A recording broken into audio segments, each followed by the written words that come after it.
Saudara, salam jumpa kembali saudara. Kali ini saya ingin sharing tentang apa itu manusia. Sejatinya manusia itu apa? Agar kita sebagai umat manusia tidak jadi gagal paham menjadi manusia, atau manusia yang tidak mengerti akan dirinya.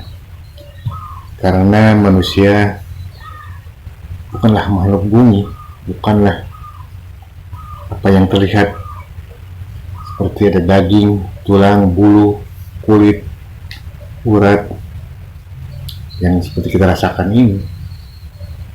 Ini adalah sebuah sarung, dan nama kita juga Fulan atau Siti atau nama-nama lainnya yang sejatinya itu nama didapatkan dari ibu atau orang tua kita ketika kita telah berada di alam dunia ini.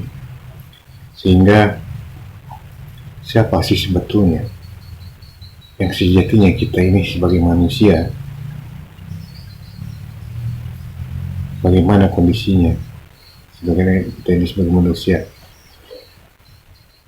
Jadi manusia itu tidak sesimpel seperti binatang, seperti tumbuhan, seperti hewan, dan seperti benda atau materi yang diciptakan Tuhan.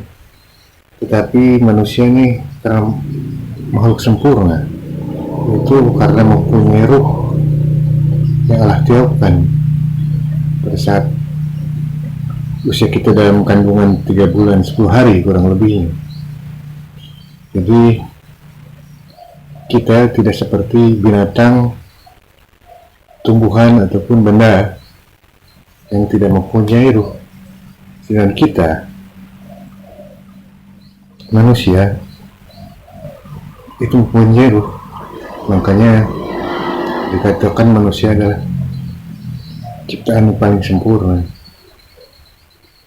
di dunia ini. Saudara, jadi sejatinya manusia adalah makhluk spiritual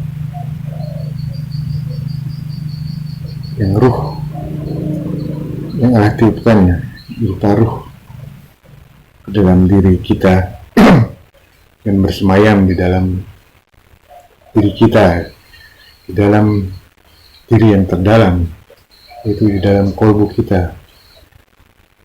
Biasa disebut memang hati nurani atau kolbu. Disitulah ruh itu bersemayam, sehingga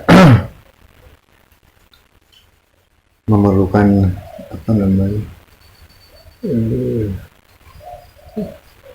untuk merasakan keberadaannya memerlukan kecermatan agar kita mampu merasakan hidupnya ruh dan diri tersebut, saudara. Namun itu semua terlepas dari kontroversi. Ada beberapa ulama yang mengatakan bahwa tidak ada alam rohani yang diciptakan Tuhan.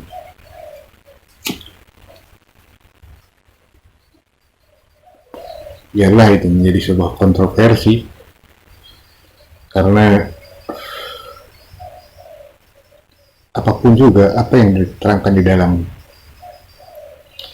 ayat suci itu, kitab-kitab yang lainnya itu merupakan satu kenyataan dan dapat kita buktikan, dapat kita rasakan sebetulnya.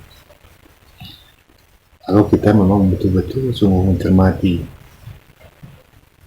dan apa yang kita miliki, yaitu akal pikir, hati nurani, dengan ruh kita, dengan jasad kita. Jadi Allah Subhanahu wa Ta'ala itu membuat suatu sistem yang sangat rumit, termasuk sistem yang ada pada dalam diri manusia. Berawal dari manusia yang tidak ada di dunia ini sampai sekarang menjadi penuh dengan manusia. Jadi sejak awal Tuhan itu menciptakan sesuatu sistem yang rumit sehingga seolah-olah daun kering yang jatuh pun sudah diatur olehnya, sudah tersistem olehnya. Sedemikian detail sehingga sangat sulit kita rasakan kalau hanya kita menggunakan pencernaan akal pikir. Akal pikir adalah suatu hal yang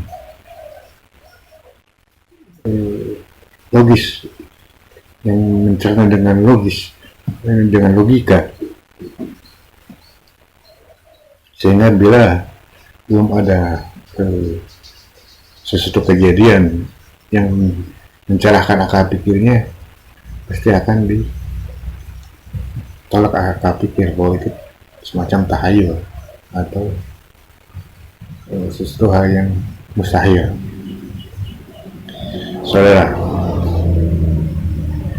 lalu mengapa manusia banyak tidak menyadari bahwa dirinya adalah makhluk rohani atau makhluk ruh, tapi manusia merasa bahwa dirinya adalah apa yang mereka lihat sekarang ini dan rasakan ini, seperti kulit, daging, urat, bulu, pikiran, hati, perasaan, sakit di kulit, atau ya berbagai yang kita dapat rasakan ini.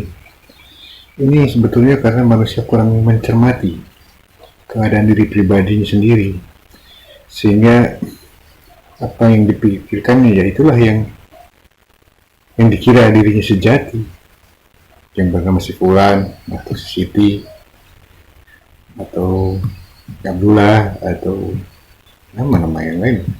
Yang sejatinya ya itu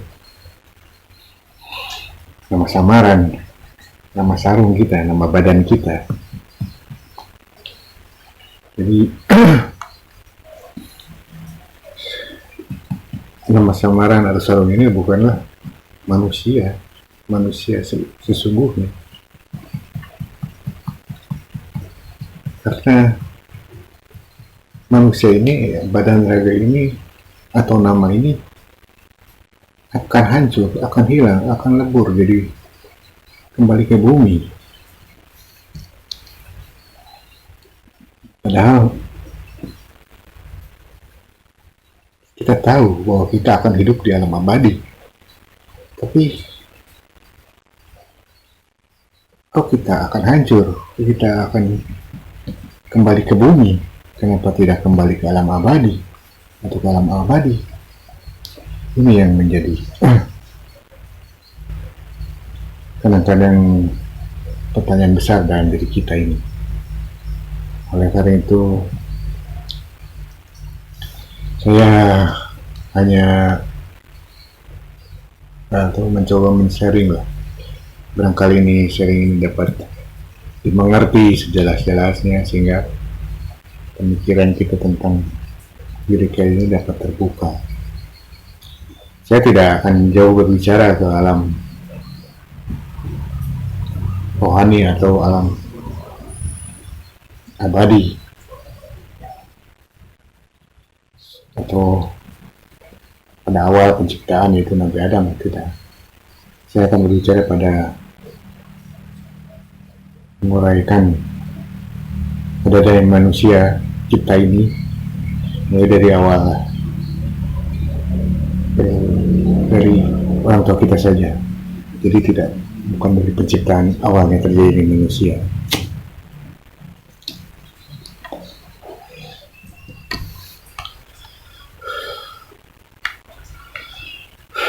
Saudara, kita tahu saudara bahwa untuk terjadinya pembuahan di dalam suatu rahim itu perlu adanya sperma yang menemui atau bersatu dengan ovum. Dan ini bisa terjadi dengan adanya hubungan intim. Hubungan intim ini dapat terjadi atau dapat dilaksanakan dengan baik bila adanya nafsu dalam diri kita, sehingga dengan adanya nafsu terjadi hubungan intim itu antara sesama, antara lawan jenis, sehingga keluar sperma. Akhirnya sperma itu bergerak mencari ovum, dan ovum setelah menyatu dengan ovum terjadi pembuahan di dalam rahim. Saudara,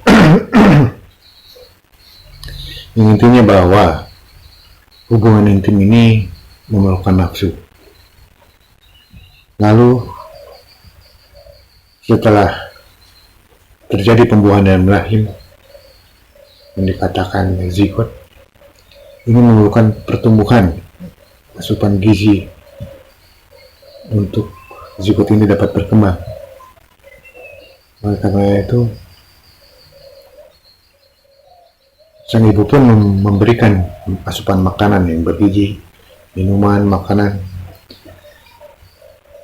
minuman ini pun ibunya pasti memakan dengan nafsunya, minum dengan nafsunya, karena jarang sekali orang mau makan tanpa nafsu. Tentu pasti dengan nafsunya, baik pun haus ataupun lapar, pasti ada keinginan. Keinginan itu yang dikatakan nafsu. Nafsu itu bukan nafsu sesuatu hal yang buruk, tidak. Nafsu itu ada nafsu baik dan ada nafsu buruk. Dan ini adalah nafsu makan, nafsu minum, itu adalah sesuatu hal nafsu yang baik. Jadi zigot pun bertumbuh dalam rahim ibu, memerlukan nafsu ibunya. Lalu setelah lahir menjadi seorang bayi di dunia, bayi ini pun perlu gizi, perlu perkembangan, perlu makanan, asupan makanan, minuman, sehingga sang ibu pun meninggalkan makanan baru yang dicicip oleh bayi tersebut. Baru dirasakan bayi tersebut, dia masukkan, kadang-kadang secara paksa dimasukkan agar anaknya bisa makan, tidak apa, agar anaknya belajar makan, agar anaknya gizinya tercukupi. Dia dipaksakan memakan makanan yang baru dirasakan pada saat itu. Makanan itu pun ya, dimasukkan dengan nafsu ibunya tentunya.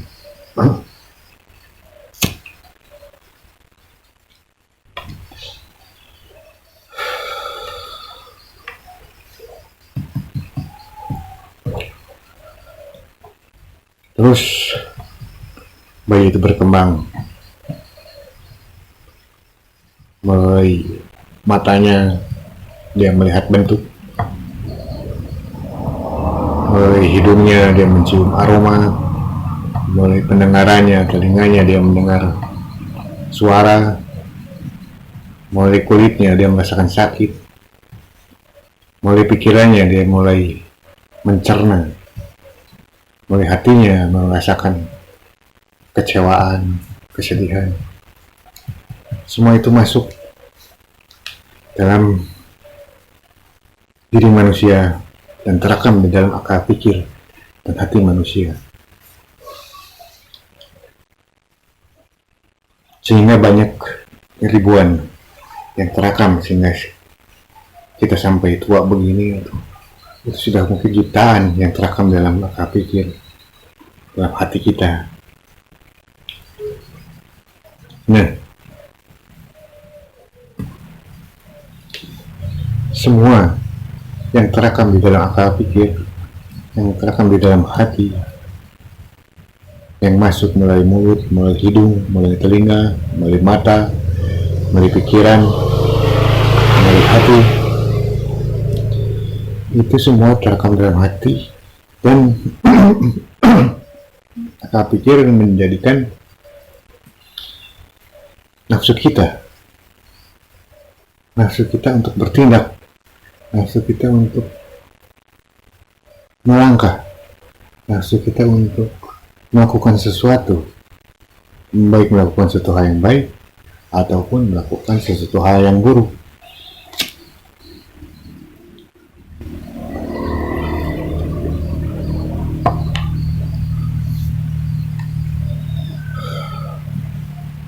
Sementara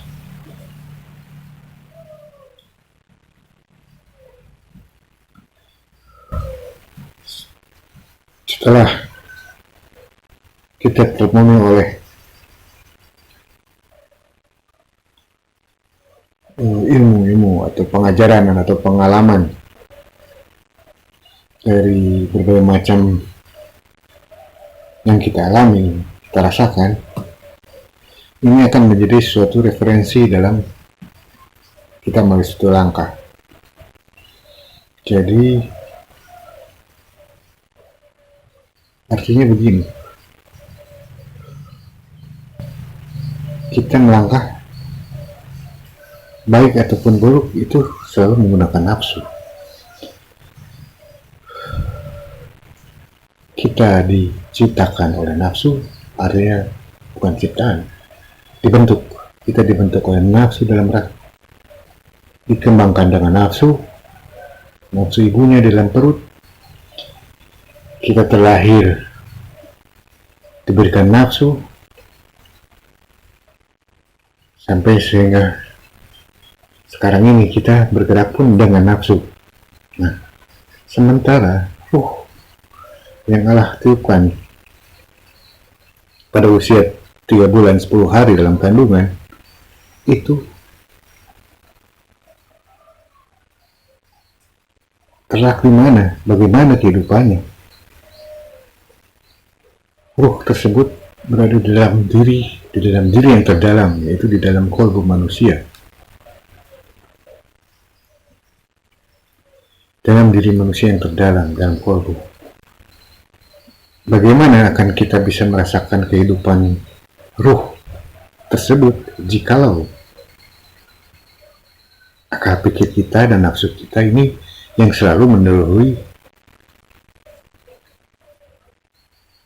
pergerakan dari ruh tersebut. Sedangkan ruh tersebut pada saat bayi kita bisa melihatnya. Kadang bayi tersenyum sendiri, tertawa sendiri, atau menangis sendiri, artinya dengan sendirinya. Itu bayi masih raga bayi tersebut masih terkoneksi dengan ruhnya, ruh yang ada di dalam dirinya, sehingga yang hidup terlihat menangis sendiri itu adalah hidupnya ruh yang bersemayam dalam kolbu. Hidupnya ruh ini lama kelamaan akan tertutupi oleh akal pikir, karena memang kehendak Tuhan, artinya kehendak Tuhan demikian. Ruh ini akan tertutupi oleh akal pikir dan hati oleh pengajaran ilmu-ilmu yang dipelajari di dunia ini, ya ilmu berjalan, berbicara, atau memakan. Itu bukan ilmu, artinya apa? Nafsu, nafsu makanan, nafsu minuman, rasa sakit, rasa kecewa. Nah, itu kan dipelajari di dunia ini, sehingga kehidupan ruh itu betul-betul tertutup. terhalangi oleh akal pikir kita dan hati kita, sehingga kita sangat sulit merasakan keberadaannya sekarang ini. Maka kadang-kadang juga banyak juga yang tidak mempercayai bahwa kita ini ada ruh, ada zat kekuasaan dalam diri kita, ada ruh yang hidup dalam kita. Nah, sudah jelas dikatakan.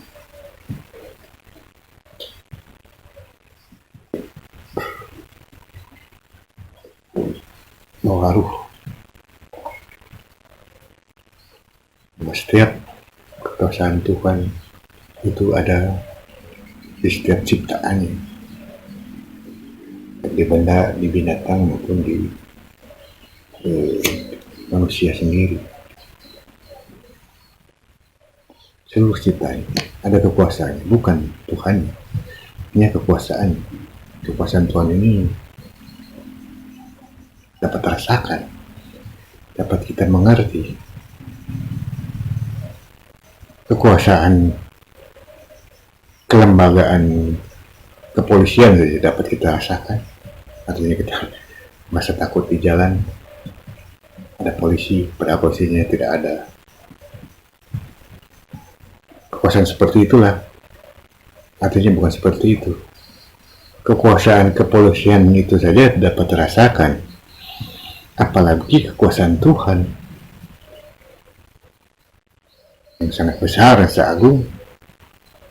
Kekuasaan polisi itu kita rasakan ketakutan, kekhawatiran, tapi kekuasaan yang Maha Agung itu kita rasakan kebahagiaan, keindahan, ketakjuban, ketentraman yang sangat dalam. Jadi kekuasaan itu sesungguhnya dapat dirasakan. Makanya inilah yang perlu kita gapai, rasa keberadaan kekuasaannya itu,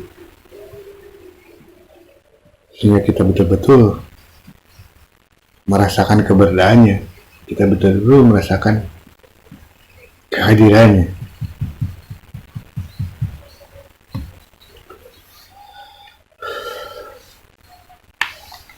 Saudara, jadi semua pengajaran dan pengalaman yang kita dapatkan di dalam dunia ini, setelah lahir ke dunia ini, itu akan menjadi nafsu, dan nafsu ini akan menjadi penggerak motor atau bukan motor ya, penggerak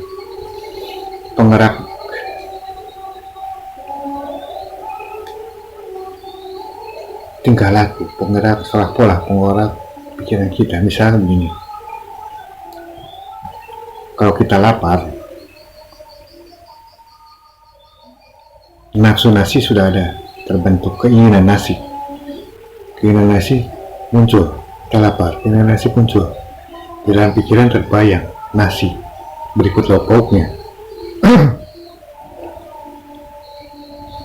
Nah, yang gerakan kita untuk melangkah mengambil nasi itulah nafsu. Yang keluar timbul keinginan itulah nafsu. Jadi nafsu memang menguasai kita. Itu kita nasi yang dari awal kecil kita diberi nasi misalnya. Dan lagi dengan Eropa, roti misalkan. Di Eropa roti atau kentang, ketika lapar hasratnya, keinginannya atau nafsunya pasti akan kentang atau roti. Inilah keinginan yang disebut dengan nafsu. Nafsu yang berada dalam akal pikir dan hati kita, hanya bersarang di sana, atau mungkin lebih ekstrim bisa disebut nafsu akal pikir kita adalah sarang nafsu, sarang setan. Jadi akal pikir kita kadang-kadang disebut juga sarang setan karena nafsu ini kadang-kadang menggoda, menjadi penggoda manusia. Misalkan keserakahan, itu kan nafsu yang tidak baik. Mencuri, ada keinginan mencuri, mengambil sesuatu, itu nafsu yang tidak baik. Itu makanya dikatakan nafsu yang tidak baik, dan akal pikiran hati merupakan sarang setan.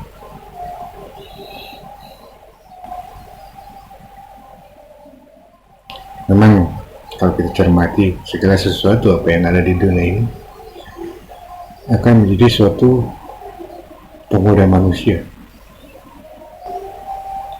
Jadi bisa menjadi manusia itu baik atau manusia itu menjadi tidak baik atau jahat karena akal pikir atau hatinya, atau isi akal pikir itu nafsu atau isi hatinya membuat dirinya menjadi tidak baik. Artinya semua isi akal pikir dan hati itu adalah nafsu, dan nafsu adalah merupakan setan. Makanya dikatakan setan karena suka menggoda.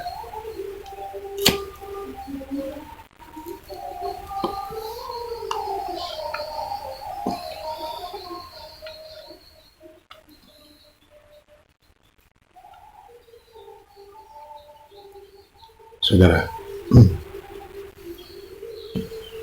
nafsu-nafsu yang ada dalam diri manusia yang berkumpul, yang terkurung dalam hati dan akal pikir yang berada dalam diri manusia, itu biasa disebut dengan sukma. Saudara. Sukma atau dalam Islam jin korin. Jin korin. Di jin korin ini, tersebut ini yang kalau dapat kita melihat bisa seperti kata ini, karena dia sebagai pendamping kita atau sebagai motor kita, sebagai penggerak kita. Sukma ini, tapi dalam Islam kadang disebut jin korin. Dalam bahasa Indonesia sukma.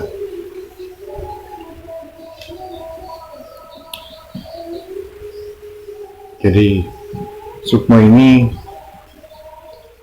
sering diolah oleh manusia, dikuatkan, artinya bukan diolah, dikuatkan untuk mencari kanuragan, kesaktian.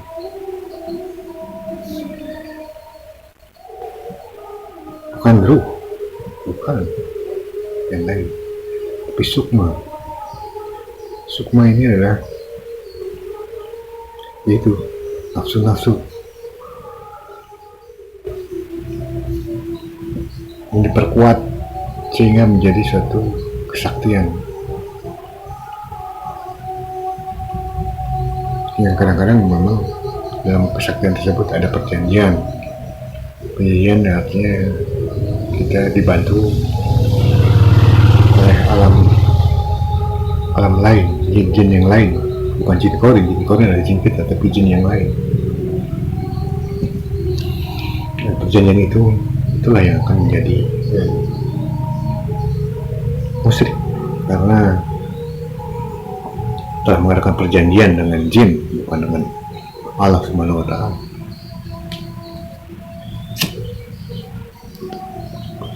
Makanya lain kesaktian yang didapat oleh manusia-manusia yang dengan kesaktian Nabi. Kesalahan Nabi adalah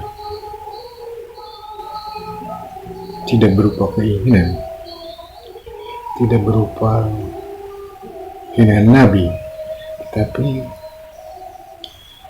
berupa anugerah Tuhan untuk menyelamatkan Nabi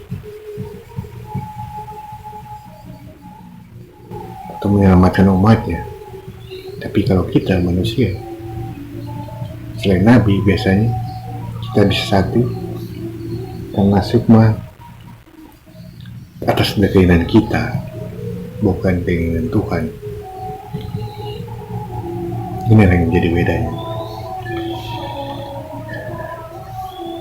Penguatan sukma untuk kanuragan. Jadi manusia ini, saudara, dapat disimpulkan manusia ini selama ini hanya hidup dengan nafsunya saja, akal pikir dan hati, sedangkan ruhnya banyak terdiam, tertidur, tertutupi oleh akal pikir atau nafsunya, sehingga kita tidak mengerti hidupnya, tidak bagaimana kondisinya, tidak mengerti keberadaannya, tidak mengerti juga fungsinya. Nah, jadi suatu kesalahan yang fatal sebetulnya, karena manusia tidak menyadari hidupnya ruh yang Allah tiupkan di dalam diri.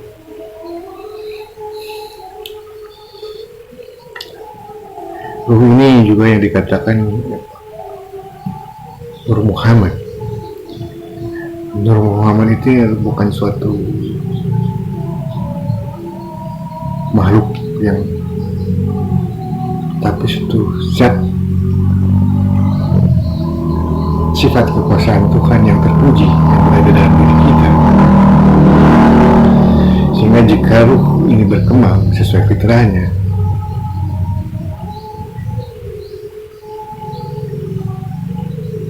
ruh ini akan menguasai manusia, sehingga pribadi manusia pun akan terpuji seperti pribadinya Kanjeng Nabi Muhammad SAW. Itulah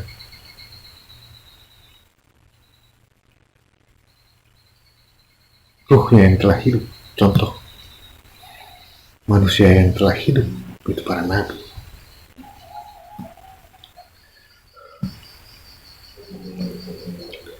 Oleh karena itu juga,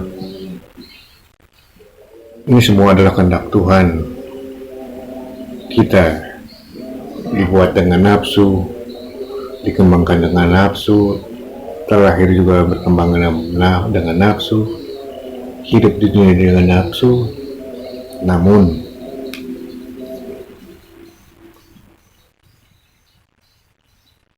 agar manusia tidak tersesat dengan nafsunya ini, maka diturunkanlah berbagai agama oleh Tuhan. Jadi agama ini betul-betul turun dari langit, bukan pembelajaran dari dunia seperti nafsu-nafsu yang kita miliki sekarang ini. Pembelajaran dari langit ini sungguh nyata, dapat terasakan, sebagaimana seperti apa yang pembelajaran dari dunia ini dapat dirasakan dan nyata, sama-sama nyata, sehingga akan mulai dicerna oleh akal pikir karena kenyataan itu. Azan sudah saya maafkan dulu sebentar. Lanjut, saudara. Jadi barusan ada azan, saya hentikan terlebih. Jadi ilmu agama adalah memang suatu hal yang turun dari langit,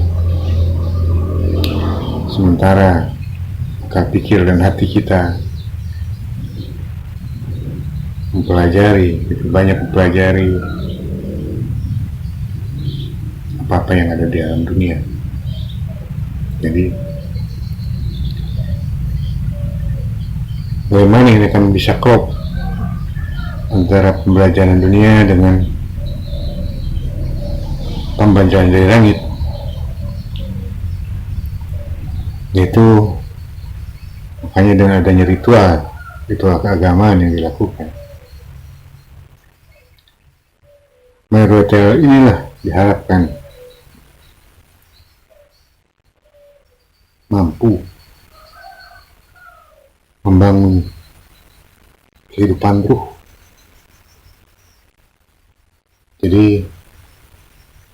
Ilmu yang dari langit bukan untuk kecerdasan akal pikir, untuk hafalan,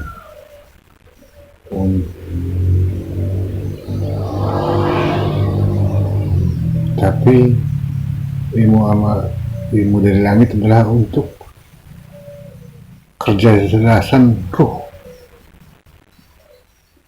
kecerdasan hidupnya ruh yang ada dalam diri kita, ya, dan dari kolbu kita. Jadi kalau kita betul-betul melaksanakannya dengan baik, dan bukan baik artinya dengan tawazu, semua ritual agama itu, setiap ritual agama yang akan dilakukan, yang kita lakukan, itu akan membangun kehidupan ruh, sehingga akal pikir dan hati atau nafsu-nafsu yang ada dalam diri manusia juga ikut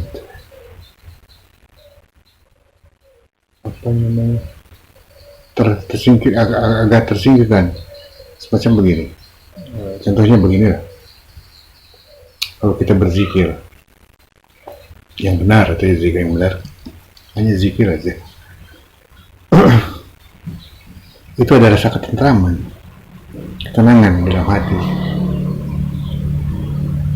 Ketenangan itu adalah akibat dari akal pikirnya tidak mendominasi, hatinya tidak mendominasi, tapi ruh lah yang mendominasi ketika dalam keadaan berzikir itu. Tapi zikir yang betul-betul tawazu akan mendapat ketenangan itu.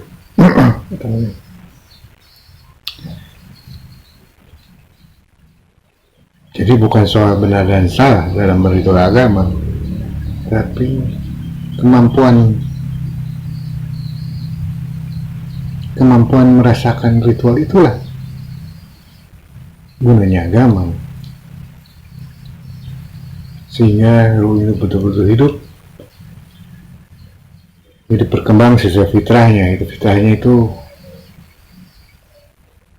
sama seperti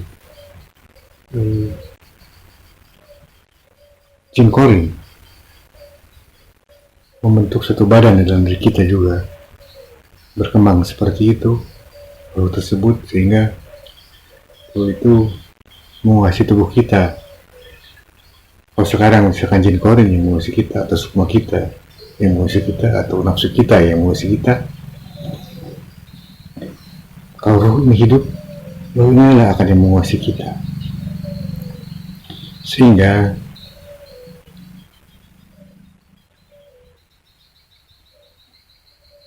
ruh ini mampu berkomunikasi dengan Tuhan. Berkomunikasi bukan satu arah, artinya seperti para nabi dahulu, ada komunikasi dua arah, ada tanya, ada jawab, ada perintah, tapi itu nabi, pada kita lain itu tingkat nabi. Tapi itu contoh, nabi itu contoh manusia yang kalau contoh ya harus seperti itu, tapi tidak bertugas untuk menyebarkan agama atau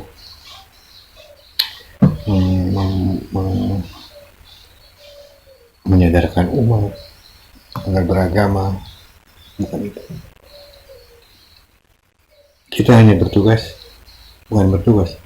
Dengan ritual itu kita hanya agar mampu menghidupkan ruh kita yang berada dalam kalbu kita, sehingga kehidupan kita di dunia terbimbing oleh Tuhan, melalui ruhnya,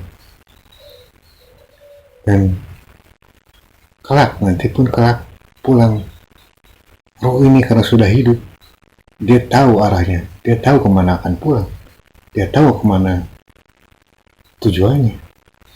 Sementara bila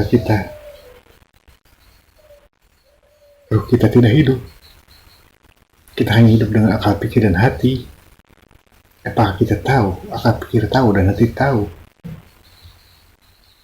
di mana, kemana kita akan pulang, tempat kita di mana. Sedangkan satu alam rohani saja masih banyak kontroversi dan percaya dan tidak. Itulah.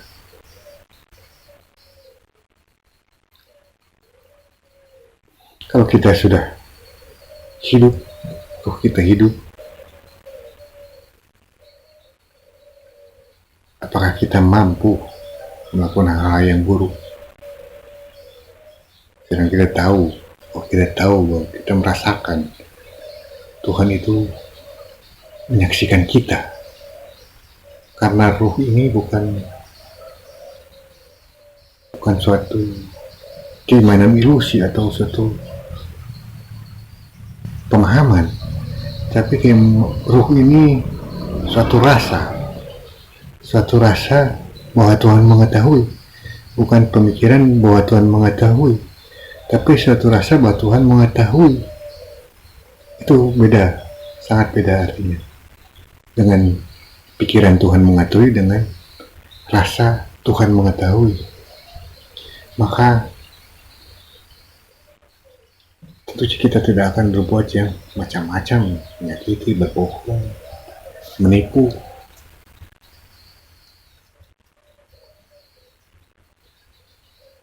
Itulah gunanya agama diturunkan ke dunia, untuk mengajarkan ruh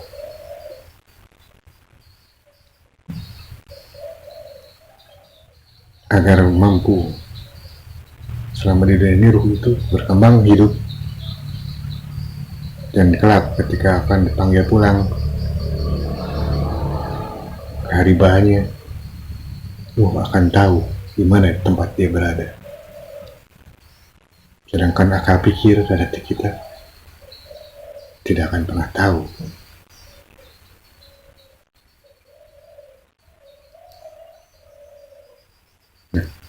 Ruh ini dapat kita rasakan harusnya kehidupannya.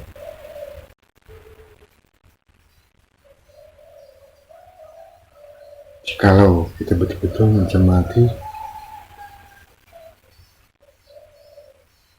ritual yang ada di dalam agama, artinya setiap ritualnya dilakukan dengan benar, bukan benar, dengan usyuk, dengan sungguh-sungguh dipahami, sehingga esensi dari ritual itu didapatkan ketika melaksanakan ritual ataupun ketika setelah melaksanakan ritual, hasilnya itu akan didapatkan.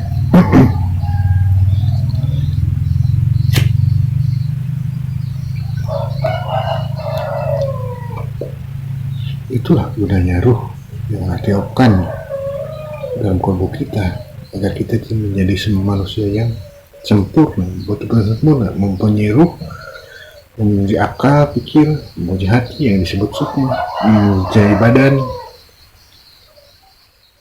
untuk harmonisasi kehidupan dunia ini, kerja, bergerak. Sementara ruh yang di dalamnya terus berbakti kepada Tuhan. Dan badan raga ini berbakti mencukupi kebutuhan, mencari kesejahteraan dunia.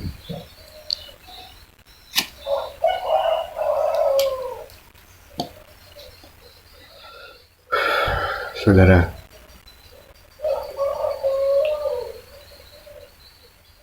ketika ruh dipanggil pulang, ruh tidak memerlukan ilmu, tidak memerlukan amal kita. Ilmu dan amal kita hanya untuk kehidupan dunia. Ilmu itu untuk dunia, yang diserap dari dunia.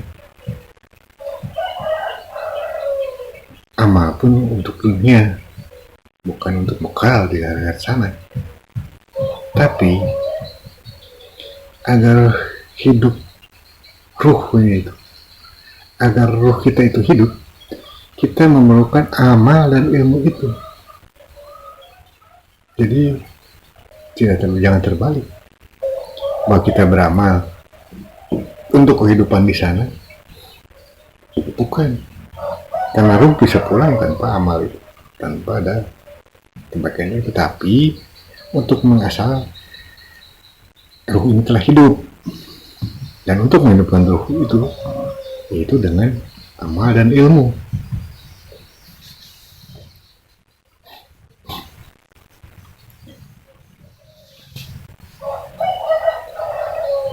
Saudara, memang untuk mengerti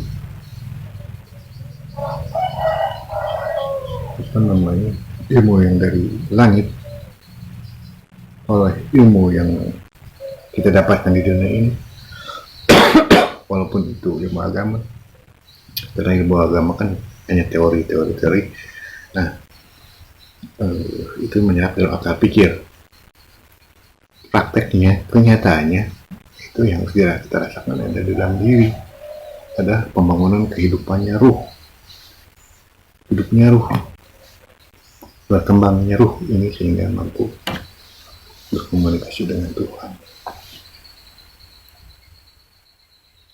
Itulah saudara,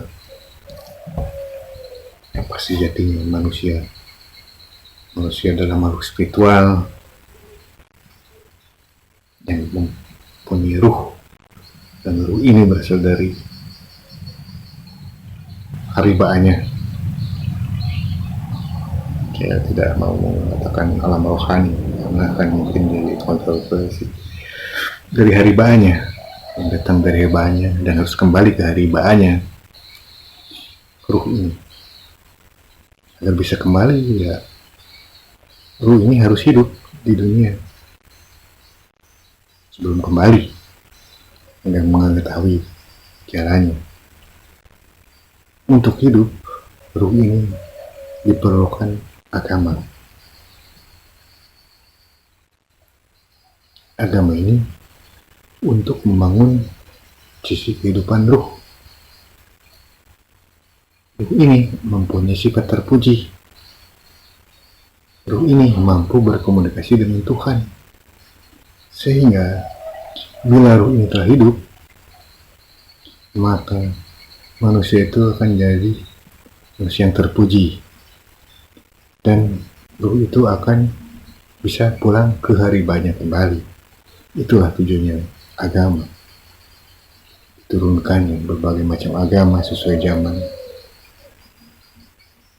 dulu, zaman batu, zaman sebelum canggih.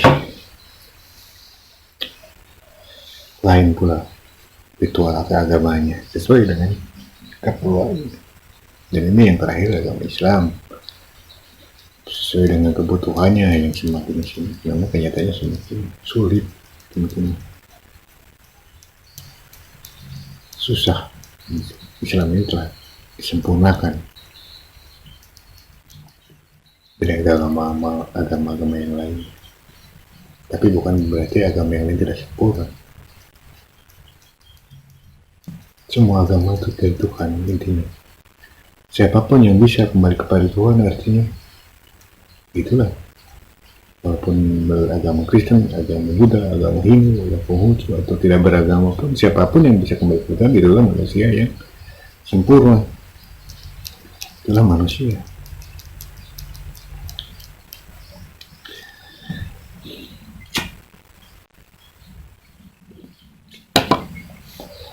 Saudara, yang terakhir mungkin.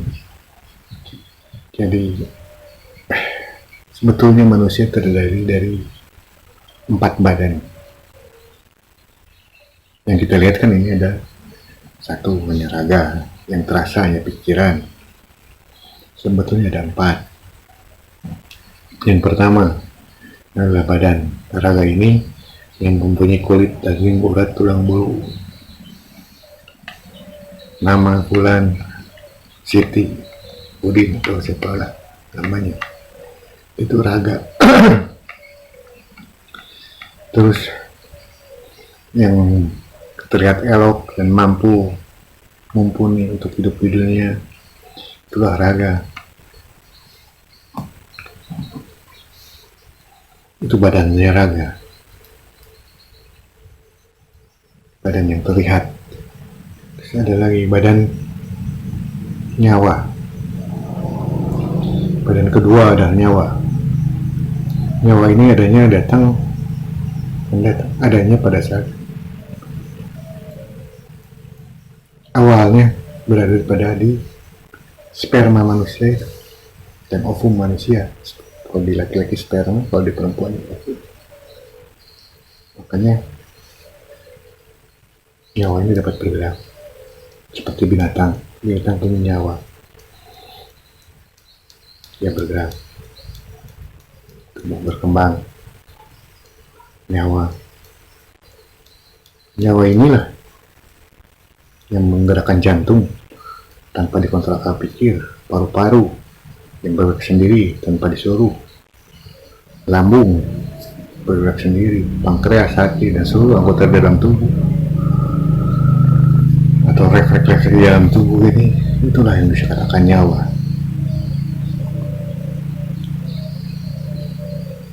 Dan yang ketiga adalah sukma atau jin korin, badan sukma atau badan jin korin yang terdiri dari nafsu-nafsu itu,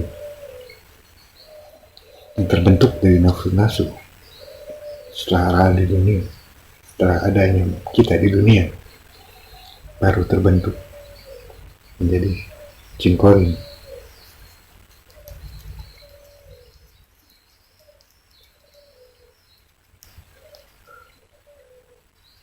Jin korin ini atau sukma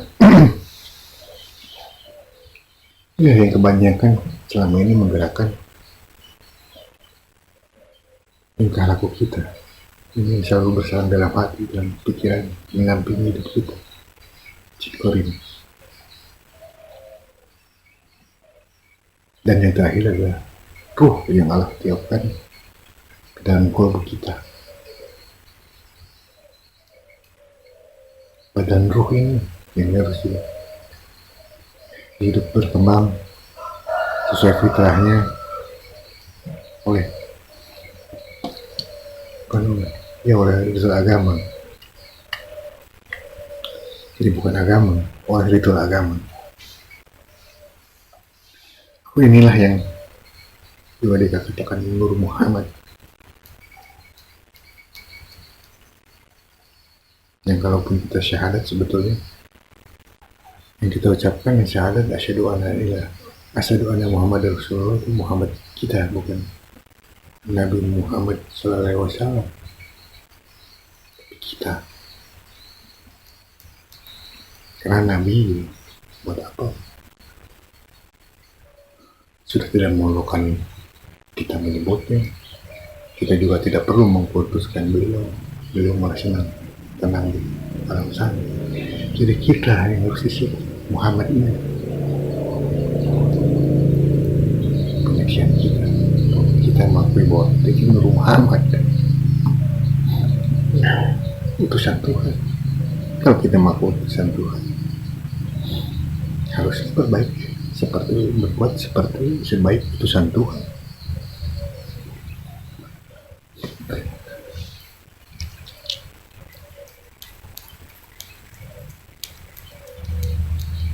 Saudara, jadi yang pertama adalah badan raga, yang kedua adalah badan nyawa, yang ketiga adalah badan sukma atau jin korin, yang keempat adalah badan ruh yang harus pulang kembali ke haribaannya setelah kita mampu menghidupkannya di sini. Tentunya kalau tidak mampu hidup di sini, kita akan hanya hidup dengan akal pikir, sementara ruh kita tertimbun oleh nafsu dan akal pikir. Maka sukma inilah yang akan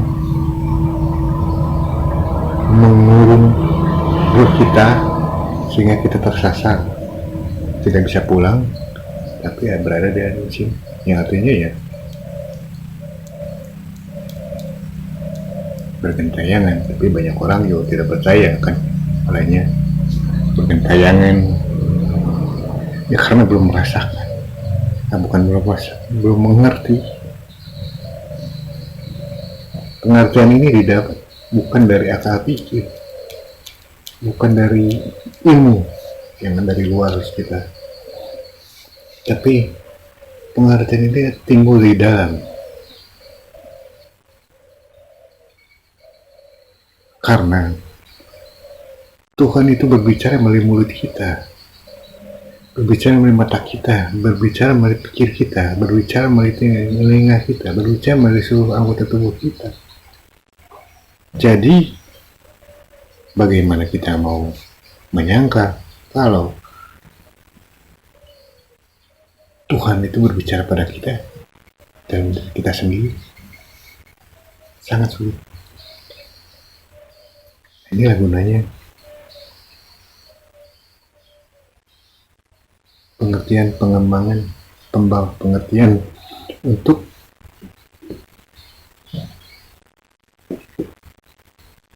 memahami, mengembangkan ruh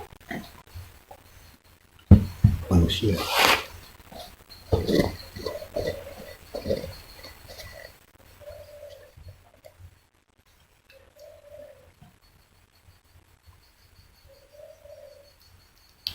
Banyak sekali contohnya.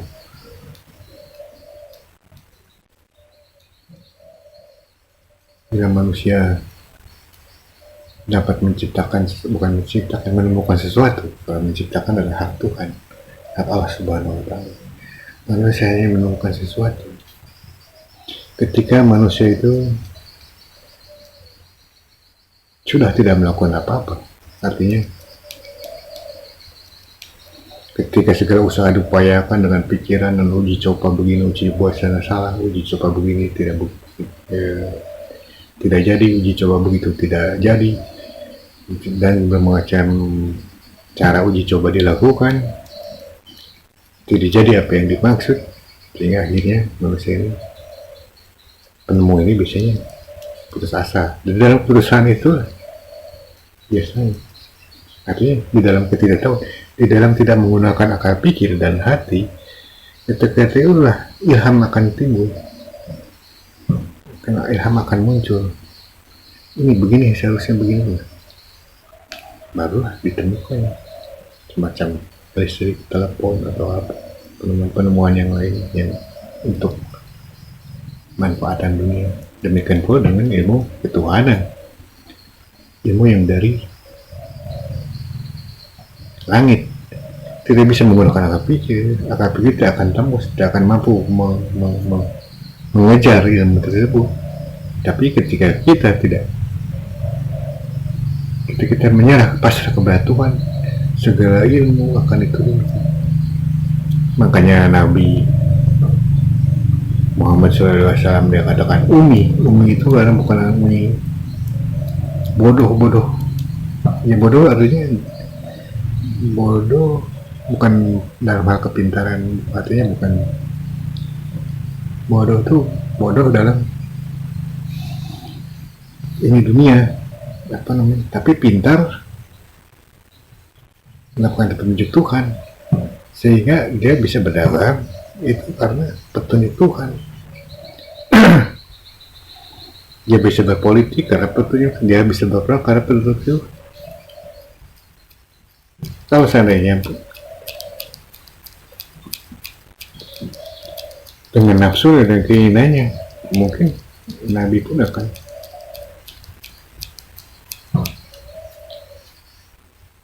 jadi salah, karena bukan keinginan Tuhan, keinginan nafsunya dengan pikirannya. Itulah perlunya kita mengerti diri kita sendiri ini apa gunanya ruh, bagaimana ruh itu, agar kita juga mampu menerima semua ilmu yang Allah turunkan daripada kita di dunia ini, baik ilmu duniawi maupun ilmu nanti kelak akhirnya. Karena yang menerima itu bukan akal pikir, tapi ruh kita yang selalu menerima dari Tuhan yang Maha Esa. Kalau akal pikir akan bisa, tapi ruh ini yang di dalam diri yang mampu berkomunikasi dengan Tuhan, mampu menyalurkan ke alam pikir, menyalurkan ke mulut, menyalurkan ke hidung, menyalurkan ke tubuh kita. Demikian saudara, perlunya kita mengetahui siapa diri kita. Makanya banyak pepatah mengatakan, siapa yang mengenal pribadinya yang sejati maka akan mengenal Tuhannya, atau Tuhan itu lebih dekat daripada urat leher manusia. Itu kenyataannya demikian, dapat dirasakan, tapi dengan ruh, bukan oleh diri kita. Melalui ruh dapat kita rasakan oleh badan kita ini, melalui ruh, tidak melalui akal pikir. Akal pikir akan sampai merasakan keberadaan Tuhan, tapi ruh akan sampai. Artinya juga bukan Tuhan berada dalam diri kita, bahwa Tuhan ada dalam diri kita, tidak. Hanya kekuasaan Tuhan yang berada dalam kita, kekuasaan hidup, kekuasaan zat Tuhan yang Maha Suci, yang Maha Agung dan Mulia yang berada dalam kita. Lantas apakah yang ada di dalam diri kita yang Maha Suci, tidak maaf, yang suci dan mulia itu akan kita abaikan, kita sia-siakan? Lantas bagaimana akan bisa pulang ke hariba aja kalau hanya mengandalkan akal pikir dan hati, ilmu dari dunia, tanpa mengerti, tanpa hidupnya ruh yang akan sesungguhnya pulang kembali ke Tuhan.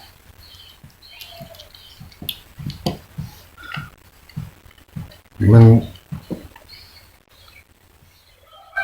sebetulnya tidak rumit, tidak susah, sangat mudah sekali. Hanya pencermatan di setiap ritual keagamaan sudah dinyatakan dengan jelas. Ini maksudnya begini, harusnya begini, maksudnya sholat ini begini, maksudnya begini. Itu dapat dirasakan.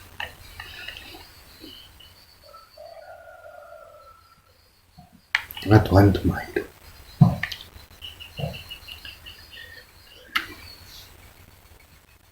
Maha indah, Maha Agung, Maha Suci,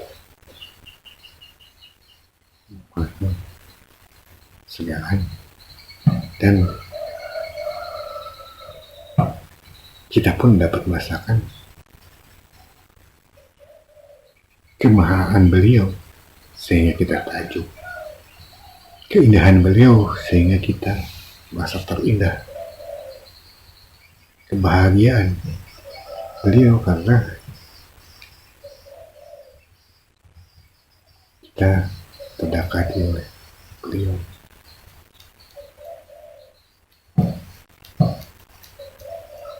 Intinya, kalau memang kita sudah mengenal, mengerti, tidak mengenal. Karena kalau mengenal artinya kita kenal. Kalau tahu Tuhan, kita mengetahui Tuhan, kita tidak. Ini kita mampu mencoba mengerti Tuhan. Kalau kita memang sudah mengerti Tuhan, artinya sudah bukan dekat. Karena kalau sudah dekat, Tuhan bukan dengan Tuhan dan kekuasaannya. Kita sudah dekat dengan kekuasaannya,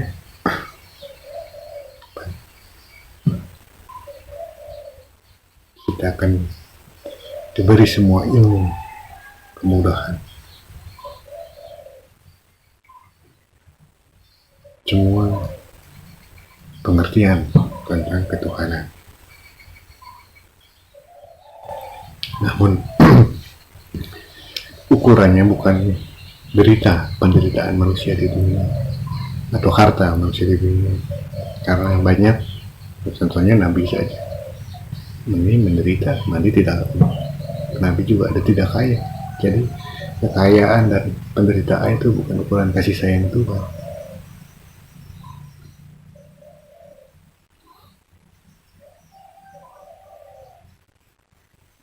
Derita dan itu kan hanya pemikiran manusia saja yang tidak mau menerima, tidak mensyukuri, jadi sehingga menjadi derita. Karena apapun juga, kalau kita misalkan besok jadi buta, kita menderita, bersyukur mungkin harusnya, karena mungkin pada saat tidak buta kita malah jadi maksiat. Jadi ada sesuatu di balik sesuatu yang derita itu. Demikian saudara, mungkin sering saya kali ini dapat diterima, dapat dimengerti, bukan diterima. Kalau diterima, belum. Saya tidak mengharapkan menggiring suatu opini, tapi saya ingin merasakan betul-betul kenyataannya apa yang saya uraikan tadi. Jadi jangan dipercayalah dulu sebelum uraian saya tersebut di atas tuh. Dengan tadi itu dapat dirasakan kenyataannya. Silakan untuk dicermati, namun jangan dahulu dipercayai sebelum mendapatkan kenyataannya. Karena ini bukan suatu teori untuk belajar, tetapi seolah mengajak untuk merasakan kenyataannya. Jika tidak merasakan kenyataannya, jangan dipakai suatu teori, karena teori sudah banyak. Dalam ilmu agama juga sudah cukup. Demikian saudara, saya kira saya cukupkan demikian. Kurang lebihnya saya mohon maaf, karena saya pun masih belajar dari berbagai sudut, belajar mengatakan begini, belajar mengenai keimanan, ketuhanan, kemanusiaan, belajar terus belajar. Demikian saudara, terima kasih, semoga bermanfaat. Assalamualaikum warahmatullahi wabarakatuh.